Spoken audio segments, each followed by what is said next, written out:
আসসালামু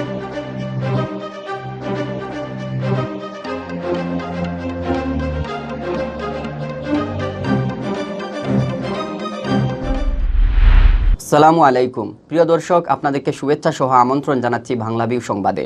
সাথে আছে আমি রফিকুল ইসলাম কামাল। প্রথমেই শিরোনাম। সিলেট বিভাগে টানা 3 দিন করোনা আক্রান্ত শনাক্তের সেঞ্চুরি, বাড়ছে আতঙ্ক। এবার সৌদি আরব ছাড়া বিশ্বের কোনো দেশের নাগরিকই অংশ নিতে পারবেন না হজে। করোনা ভাইরাস সংক্রমণ রোধে এ সিদ্ধান্ত নিয়েছে সৌদি সরকার। দেশে করোনা ভাইরাসে আক্রান্ত হয়ে 24 ঘন্টায় মারা গেছেন আরও 43 জন। নতুন আক্রান্ত শনাক্ত ৩,৪১২। সিলেটে জাতির জনক বঙ্গবন্ধু শেখ মুজিবুর রহমানের প্রতিকৃতিতে শ্রদ্ধা নিবেদনের মধ্য দিয়ে পালিত হয়েছে আওয়ামী লীগের ৭১তম প্রতিষ্ঠাবার্ষিকী। সিলেট শহরের ৩ করোনা হাসপাতালে চিকিৎসাধীন ১৮১ জন। সিট খালি নেই শহীদ শামসুদ্দিন আহমদ হাসপাতালে। করোনা ভাইরাসে আক্রান্ত রোগী ও লাশ বিনামূল্যে পরিবহনের জন্য অ্যাম্বুলেন্স সার্ভিস চালু করেছে সিলেটের health development and education trust. এতক্ষণ শুনছিলেন শিরোনাম, এবার বিস্তারিত। আতঙ্ক ঘেরা সিলেট বিভাগে টানা 3 দিন ধরে সেঞ্চুরি করছে করোনা ভাইরাস। গত 3 দিন ধরে সিলেট বিভাগে আক্রান্তের পরিসংখ্যান হচ্ছে যথাক্রমে ১১৭, ১০২ ও ১৭৯। এতে সিলেটবাসীর মধ্যে কেবল আতঙ্কই বাড়ছে। গত সোমবার সকাল ৮টা থেকে মঙ্গলবার ৮টা পর্যন্ত ২৪ ঘন্টায় বিভাগ জুড়ে করোনা পজিটিভ শনাক্ত হয়েছেন ১৭৯ জন। এতে বিভাগে ৩,৫০০-এর দিকে ছুটছে করোনা আক্রান্তের সংখ্যা। গত ২৪ ঘন্টায় সিলেট বিভাগে করোনা কেড়ে নিয়েছে আরও 2 জনের প্রাণ। এর একজন সিলেট জেলার, অন্যজন সুনামগঞ্জের। সোমবার একদিনে সিলেট বিভাগে শনাক্ত হওয়া ১৭৯ জন করোনা পজিটিভের মধ্যে সিলেট জেলার ৬৩ জন, সুনামগঞ্জের ২৮ জন, হবিগঞ্জের ৪০ জন ও মৌলভীবাজারের ৪৮ জন রয়েছেন। বিভাগীয় স্বাস্থ্য পরিচালকের অফিস সূত্র জানায়, মঙ্গলবার সকাল ৮টা পর্যন্ত সিলেট বিভাগে মোট আক্রান্তের সংখ্যা ছিল ৩,৪৪৪ জন। এর মধ্যে সিলেট জেলায় ১,৮৭৭ জন, সুনামগঞ্জে ৮২৩ জন, হবিগঞ্জে ৪১২ আর মৌলভীবাজার জেলায় ৩৩২ জন। সিলেট অঞ্চলে করোনা আক্রান্ত হয়ে হাসপাতালে ভর্তি আছেন ২৬৫ জন। এর মধ্যে সিলেটে ৯৫ জন, সুনামগঞ্জে ১১২ জন, হবিগঞ্জে ৫১ জন ও মৌলভীবাজারে ৭ জন। এদিকে সিলেট বিভাগে করোনা মুক্ত হয়ে গত ২৪ ঘন্টায় হাসপাতাল থেকে বাড়ি ফিরেছেন ৬৩ জন। এর মধ্যে সিলেটে ১৬ জন, সুনামগঞ্জে ৩২ জন, হবিগঞ্জে ২ জন আর মৌলভীবাজারে ১৩ জন রয়েছেন। শুরু থেকে এ পর্যন্ত মোট সুস্থ হয়েছেন ৭৮৭ জন, যার মধ্যে সিলেটের ২৬০ জন, সুনামগঞ্জের ২২৪ জন, হবিগঞ্জের ১৭২ জন আর মৌলভীবাজারের ১৩১ জন রয়েছেন। এবার বাংলাদেশ সহ বিশ্বের কোনো দেশের নাগরিকই হজে অংশ নিতে পারবেন না। এমনকি হজে অংশগ্রহণকারীর সংখ্যাও হবে সীমিত। করোনা ভাইরাসের সংক্রমণ রোধে এ সিদ্ধান্ত নিয়েছে সৌদি সরকার। তবে সৌদি আরবে অবস্থানরত বিভিন্ন দেশের নাগরিকরা এ মৌসুমে হজে অংশ নিতে পারবেন। সৌদি আরবের হজ ও ওমরা মন্ত্রণালয় সোমবার রাতে এ সিদ্ধান্তের কথা জানিয়েছে। সৌদি আরবে বাংলাদেশ হজ অফিসের কাউন্সিলর মোহাম্মদ মাকসুদুর রহমান গণমাধ্যমকে এ তথ্য নিশ্চিত করেছেন। গত বছর ২.৫ মিলিয়ন মুসলমান হজে অংশ নিয়েছিলেন। তবে এবার সৌদি আরবের এই সিদ্ধান্তের কারণে বিভিন্ন দেশ থেকে হজে অংশ নেওয়ার সুযোগ আর থাকছে না। সৌদি আরবের হজ ও ওমরা মন্ত্রণালয় এক বিজ্ঞপ্তিতে জানিয়েছে, বিশ্বের ১৮০টিরও বেশি দেশে করোনা ভাইরাস ছড়িয়েছে। মৃত্যুর সংখ্যাও প্রায় ৫ লাখ। করোনা ভাইরাসে ভ্যাকসিন না থাকায় সংখ্যা কমছে না। বিশ্ব স্বাস্থ্য সংস্থা জানিয়েছে যে কোনো ধরনের ভিড়ের কারণে এ ভাইরাস ছড়াতে পারে। এজন্য সামাজিক দূরত্ব বজায় রাখা জরুরি। সকল মুসলমানদের নিরাপদে হজ ও ওমরাহ পালন নিশ্চিত করাকে গুরুত্ব দেয় সৌদি আরব। ওমরাহ ও হজ পালনকারীদের নিরাপত্তার স্বার্থে ইতিমধ্যে প্রয়োজনীয় ব্যবস্থা নেওয়া হয়েছে। ওমরা পালন স্থগিত করা হয়েছে পবিত্র স্থান ও হজযাত্রীদের সুরক্ষার জন্য। করোনা ভাইরাসের সংক্রমণ রোধে এবছর হজ অনুষ্ঠিত হবে খুবই সীমিত সংখ্যক হাজি নিয়ে। দেশে করোনা ভাইরাসে আক্রান্ত হয়ে গত ২৪ ঘন্টায় আরও ৪৩ জনের মৃত্যু হয়েছে। এ নিয়ে ভাইরাসটি মোট ১,৫৪৫ জনের প্রাণ কেড়ে নিল। একই সময়ে করোনার সংক্রমণ শনাক্ত হয়েছে আরও ৩,৪১২ জনের দেহে।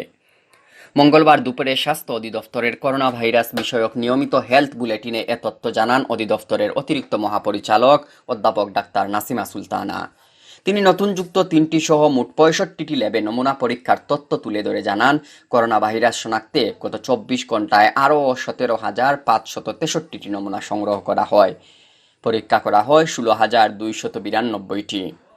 এ নিয়ে দেশে মোট নমুনা পরীক্ষা করা হলো 6,44,011টি। নতুন নমুনা পরীক্ষায় করোনার সংক্রমণ শনাক্ত হয়েছে আরও 3,412 জনের মধ্যে। ফলে শনাক্ত রোগীর সংখ্যা দাঁড়িয়েছে 1,19,198 জনে। আক্রান্তদের মধ্যে মারা গেছেন আরও 43 জন। এ নিয়ে মোট মারা গেলেন 1,545 জন। গত 24 ঘন্টায় সুস্থ হয়েছেন আরও 880 জন। সব মিলিয়ে মোট সুস্থ রোগীর সংখ্যা এখন 47,635 জন। মঙ্গলবারের বুলেটিনে বলা হয়, গত 24 ঘন্টায় নমুনা পরীক্ষার তুলনায় রোগী শনাক্তের হার 20.94%। এ পর্যন্ত রোগী শনাক্তের বিবেচনায় সুস্থতার হার 39.96% আর মৃত্যুর হার 1.30%। 24 ঘন্টায় সুস্থ হয়েছেন 880 জন এবং এ পর্যন্ত সুস্থ 47,635 জন। শনাক্ত বিবেচনায় সুস্থতার হার 39.96%।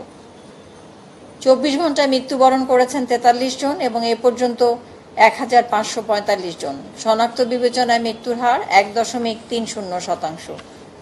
সিলেটে জাতির জনক বঙ্গবন্ধু শেখ মুজিবুর রহমানের প্রতিকৃতিতে শ্রদ্ধা নিবেদনের মধ্য দিয়ে পালিত হয়েছে বাংলাদেশ আওয়ামী লীগের 71তম প্রতিষ্ঠা বার্ষিকী। মঙ্গলবার সকাল 8টায় জেলা প্রশাসকের কার্যালয়ের সামনে স্থাপিত জাতির জনকের প্রতিকৃতিতে শ্রদ্ধাঞ্জলি নিবেদন করে মহানগর আওয়ামী লীগ। এ সময় উপস্থিত ছিলেন মহানগর আওয়ামী লীগের সভাপতি বীর মুক্তিযোদ্ধা মাসুকুদ্দিন আহমদ, সাধারণ সম্পাদক অধ্যাপক জাকির হোসেন, সাবেক সহসভাপতি অ্যাডভোকেট রাজউদ্দিন, সাবেক যুগ্ম সাধারণ সম্পাদক ফয়জুল আনোয়ার আলাউর সহ কয়েকজন নেতাকর্মী। এরপর একই স্থানে প্রতিকৃতিতে পররাষ্ট্রমন্ত্রীর পক্ষে শ্রদ্ধা নিবেদন করেন মহানগর আওয়ামী লীগ নেতৃবৃন্দ। সকাল 10টায় জেলা পরিষদ প্রাঙ্গণে স্থাপিত জাতির জনকের প্রতিকৃতিতে শ্রদ্ধা নিবেদন করে সিলেট জেলা আওয়ামী লীগ। এ সময় উপস্থিত ছিলেন জেলা আওয়ামী লীগের সাধারণ সম্পাদক নাসির উদ্দিন খান, সাবেক যুগ্ম সাধারণ সম্পাদক অ্যাডভোকেট নিজামুদ্দিন, সাবেক সাংগঠনিক সম্পাদক হুমায়ুন ইসলাম কামাল, সাবেক প্রচার সম্পাদক মাহফুজুর রহমান, সাবেক যুব ও ক্রীড়া সম্পাদক রণজিৎ সরকার সহ কয়েকজন নেতাকর্মী। এছাড়াও আওয়ামী লীগের প্রতিষ্ঠা বার্ষিকী উপলক্ষে মহিলা আওয়ামী লীগ, যুবলীগ, শ্রমিক লীগ ও স্বেচ্ছাসেবক লীগ নেতারাও বঙ্গবন্ধুর প্রতিকৃতিতে শ্রদ্ধাঞ্জলি নিবেদন করেন। করোনা পরিস্থিতিতে স্বাস্থ্যবিধি নিশ্চিত করতে এবার সীমিত পরিসরে প্রতিষ্ঠা বার্ষিকী পালন করে জেলা ও মহানগর আওয়ামী লীগ। অন্যান্য বছরের মতো এবার র্যালি বা আলোচনা সভার আয়োজন করা হয়নি।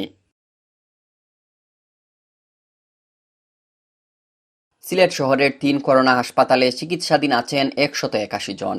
এর মধ্যে করোনায় আক্রান্ত 95 জন এবং উপসর্গ নিয়ে ভর্তি হয়েছেন 86 জন।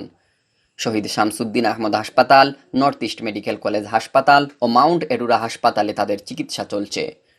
সিলেটে করোনা চিকিৎসার একমাত্র ডেডিকেটেড হাসপাতাল শহীদ শামসুদ্দিন আহমদ হাসপাতালে মঙ্গলবার দুপুর পর্যন্ত ভর্তি ছিলেন 95 জন।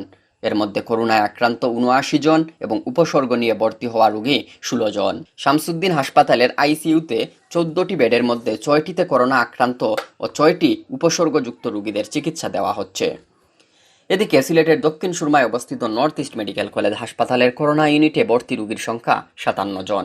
তবে এর মধ্যে সিংহভাগই করোনার উপসর্গ নিয়ে ভর্তি হয়েছেন হাসপাতালটিতে।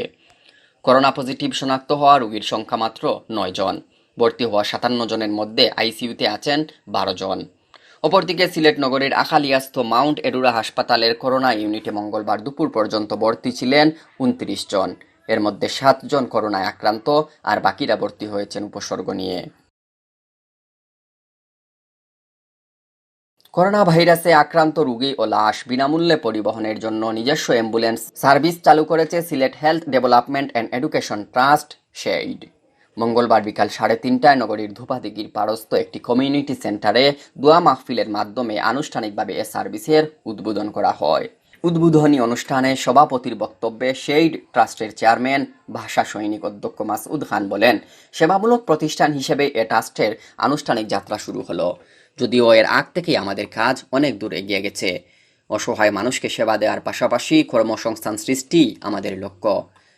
ট্রাস্টের senior vice chairman Mohammad Muntasir Ali বলেন, এই অ্যাম্বুলেন্স সার্ভিসের মাধ্যমে করোনা আক্রান্ত ও উপসর্গের রোগীদের পরিবহন করা হবে।